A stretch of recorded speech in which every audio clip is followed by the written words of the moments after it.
आज की वीडियो काफी इंटरेस्टिंग होने वाली है। ग्रेटर नेपाल के मामले में काफी अहम खबर आई है। आज हम बात करेंगे कि किस तरीके से ब्रिटिश या ब्रिटेन जो है इस टाइम पे ग्रेटर नेपाल को सपोर्ट करता हुआ जा रहा है। ये वही ब्रिटिश है जिन्होंने ग्रेटर नेपाल की जमीन को टुकड़े टुकड़े करके दूसरे कंट्रियों के अंदर शामिल कर दिया गया था और ग्रेटर नेपाल तोड़ने वाले ही ब्रिटिश के लोग थे। आज हम बात करेंगे और शेयर करेंगे आपके साथ कि इस टाइम पे ब्रिटिश कैसे ग्रेटर नेपाल को सपोर्ट कर रहे हैं, क्यों सपोर्ट कर रहा है, उसका क्या मकसद है, आगे आने वाले वक्त में क्या ग्रेटर नेपाल बन सकता है या नहीं बन सकता, इन सब के ऊपर बात करेंगे। तो चलिए आज की वीडियो को करते शुरू और आपको बताते हैं ग्रेटर नेपाल के बारे में ब्रिटिश क्या कहती है। ग्रेटर नेपाल के दर्शक वृंद ने ब्रिटेन से नेपाली क्षेत्र में वापस न लौटने के बारे में 5 सवालों के जवाब मांगे हैं। इसी समय ग्रेटर नेपाल का मुद्दा महारानी तक पहुंच गया था। अब राजा चार्ल्स के शासनकाल के दौरान नेपाल के क्षेत्र में क्या लौटेगा, आइए चर्चा करते हैं कि ब्रिटेन नेपाल के बारे में क्या कहता है। दर्शक वृंद नमस्कार। सुगोली सम्मेलन में ब्रिटेन ने नेपाल के 60,000 वर्ग किमी क्षेत्र में वापस न लौटने के सवाल पर ब्रिटेन से जवाब मांगा है। इस संबंध में ग्रेटर नेपाल ने ब्रिटिश प्रधानमंत्री से आधा दर्जन सवाल पूछकर क्षेत्र में वापस न लौटने को कहा था। 30 अक्टूबर 1950 को नेपाल बेल्जियम सम्मेलन की 8वीं शाखा ने सुगोली सम्मेलन का प्रश्न उठाया। सम्मेलन के दौरान ब्रिटिश प्रधानमंत्री और राष्ट्रमंडल प्रधानमंत्री एनिमेरी ट्रेवेलियन से 5 सवालों के जवाब देने को कहा गया। सुगोली सम्मेलन में ब्रिटेन ने नेपाल के 60,000 वर्ग किमी क्षेत्र में वापस न लौटने के सवाल पर ब्रिटेन से जवाब मांगा है। सुगोली सम्मेलन के दौरान ब्रिटिश प्रधानमंत्री और राष्ट्रमंडल प्रधानमंत्री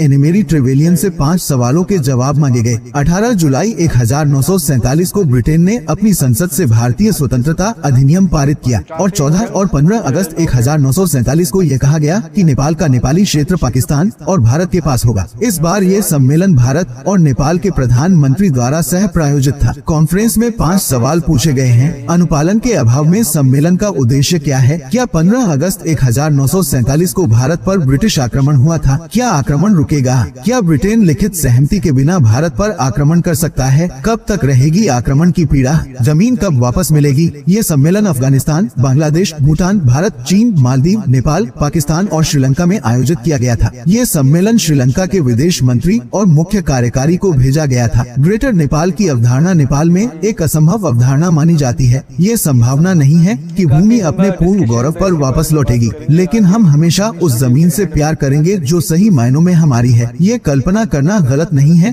कि हमारी भूमि भारत को वापस मिल जाएगी। क्या हमारी आने वाली पीढ़ियां इन सवालों का जवाब दे पाएंगी? ये सवाल ज्वलंत हैं। किसी समय नेपाल की भूमि पूर्व से पश्चिम तक, तिस्टा से लेकर सतलाल तक। सुगोली सम्मेलन के बाद हम मेची और महाकाली गए। सुगोली सम्मेलन में जो जमीन खो गई उसे हमने ग्रेटर नेपाल कहा है। ग्रेटर नेपाल की महानता के बारे में बात करने से पहले आइए सुगोली सम्मेलन की महान भूमि के बारे में बात करते हैं। नेपाल पुनरीकीकरण की प्रक्रिया में था। पृथ्वी नारायण शाह के बाद उनके पुत्र बहादुर शाह ने पुनरीकीकरण जारी रखा। भक्ति थापा, अमर सिंह थापा और बलभद्र कुमार जैसे भक्तों ने इसमें योगदान दिया। भक्ति, अमर सिंह एवं बलभद्र के संयुक्त नेतृत्व में नेपाल की सीमा सतलाल नदी को पार करके कांगड़ा तक पहुंचती थी। कांगड़ा के राजा दुनिया को बचाने के लिए कांगड़ा के मानव निर्मित किले में छिप गए। कांगड़ा किला एक अद्भुत किला है जिसे हाल ही में देखा गया है। गोरखाली इसे भेद नहीं सके। काफी समय तक किले में छुपे रहने वाले संसार चंद को एक दिन किसानों ने गिरफ्तार कर लिया। गोरखालियों को पंजाब केसरी रणजीत सीमा की शरण में लाया गया। तब गोरखा सेना का संसार चंद और रणजीत सीमा की संयुक्त सेना से युद्ध हुआ, जिसमें गोरखालियों की हार हुई। इस निर्णायक युद्ध के बाद नेपाली पक्ष सतलज से आगे नहीं बढ़ सका। उनका देश यहीं पश्चिम में समाप्त हो गया। उस समय तराई क्षेत्र में अंग्रेजों और नेपालियों के बीच सीमा विवाद शुरू हो गया था। बेलायत से व्यापार करने आए अंग्रेजों ने भारत में निवेश किया था।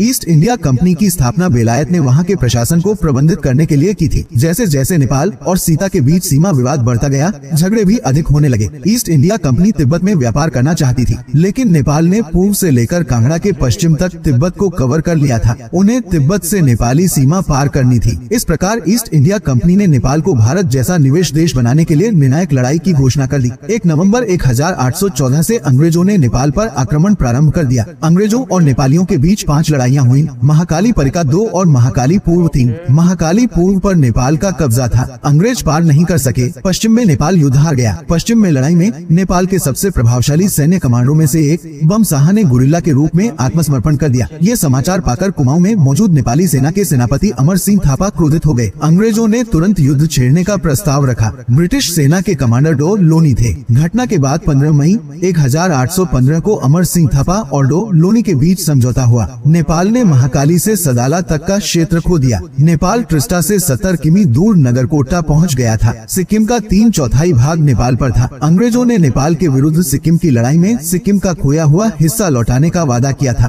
अवध नामक राज्य के नवाब सीता ने रुपये का ऋण लिया था युद्ध लड़ने के लिए 2-3 करोड़ रू।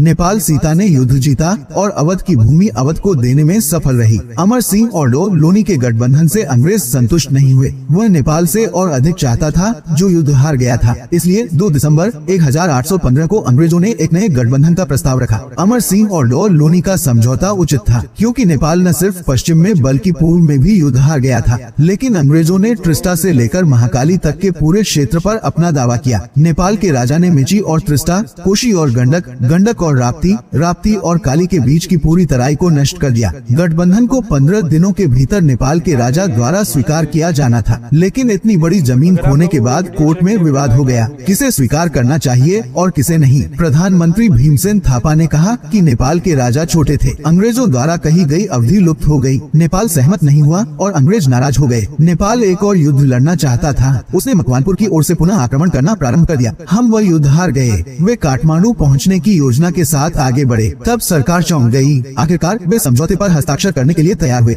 नेपाल अपनी ओर से सहमत हुआ। कंपनी सरकार की ओर से नेपाली राजदूत चंद्रशेखर उपाध्याय, उन्होंने मकवानपुर में समझौते पर हस्ताक्षर किए। 93वें दिन बेलायत द्वारा नेपाल भेजा गया। 4 मार्च 1816 को नेपाल द्वारा समझौते पर हस्ताक्षर किए गए। सोशलिस्ट पार्टी की सदस्य रेणुका गुरुंग ने पहले ही महारानी एलिजाबेथ से ग्रेटर नेपाल लौटने के लिए कहा था। संसद की सुनवाई में बोलते हुए गुरुंग ने कहा कि यह समझौता भारत के साथ नहीं बल्कि बेलायत के साथ है। उन्होंने कहा कि ग्रेटर नेपाल की जमीन वापस की जानी चाहिए। उन्होंने एक इंटरव्यू में कहा कि समझौते के बाद मेची महाकाली में नेपाल का हिस्सा तय हुआ। उन्होंने कहा कि यह समझौता भारत के साथ नहीं बल्कि बेलायत के साथ है। जब बेलायत ने भारत छोड़ दिया, लॉर्ड माउंटबेटन ने प्रधानमंत्री मोहन शमशेर को निमंत्रण तक नहीं दिया। उन्होंने कहा कि राणा सरकार ने जो गलती की है उसे सुधारना चाहिए, लेकिन इसका अभी भी कोई जवाब नहीं है। दर्शकों, कृपया टिप्पणी करें कि आप आज के विषय के बारे में क्या सोचते हैं। हम ऐसे ही रोचक और जानकारीपूर्ण वीडियो के साथ वापस आएंगे। नमस्कार।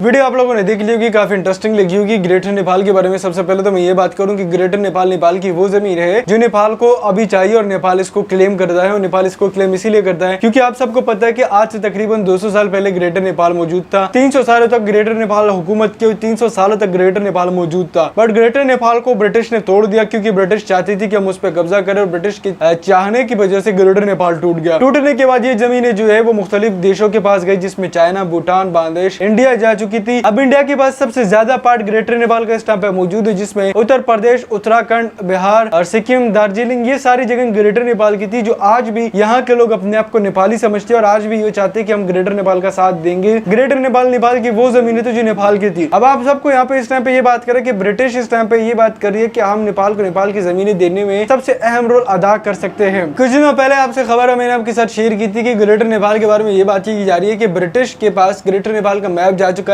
और पनिंद्रा नेपाल ने ग्रेटर नेपाल के मामले में ब्रिटिश से बात की थी। वैसे तो उन्होंने चाइना को भी लेटर लिखा था, बट ब्रिटिश इस टाइम पे ये चाहती है कि ग्रेटर नेपाल का मुद्दा जो है वो सोल्व हो जाए क्योंकि मुद्दा काफी आगे तक जा रहा है। तो ब्रिटिश, जाहिर सी बात है, ब्रिटिश के ऊपर प्रेशर आ चुका है। तो ब्रिटिश पे ये चाहता है जो भी मामला है, जो भी सुलझाना चाहते हैं हम, तो जल्दी से जल्दी इस मामले को सुलझाए क्योंकि ब्रिटिश के ऊपर काफी प्रेशर बनता हुआ जा रहा है। ब्रिटिश भी इसीलिए चाहती है कि ग्रेटर नेपाल का मुद्दा हम जल्दी सोल्व करना चाहे। आपको सबको पता कि ब्रिटिश पहले हिंदुस्तान के ऊपर कब्जा करके आ चुके थे और वो यही चाहते थे कि आस पड़ोस में जितने भी देश हैं हम उसके ऊपर कब्जा करें। तो नेपाल का एक ऐसा जगह थी जिसपे वो कब्जा करना चाह रहे थे और जिसके ऊपर उन्होंने कब्जा किया और जिसकी जमीनों को तोड़ के अपने हिंदुस्तान में शामिल कर दिया। बाद में ग्रेटर नेपाल की जो जमीनें थी वो तोड़ ताड़ के इंडिया में चली गई और वो वापसी आज तक ग्रेटर नेपाल को नहीं मिली। वीडियो अगर अच्छी लगी है तो वीडियो को लाइक करें, शेयर करें, चैनल को लाजमी सब्सक्राइब करें। मिलते हैं नेक्स्ट वीडियो में।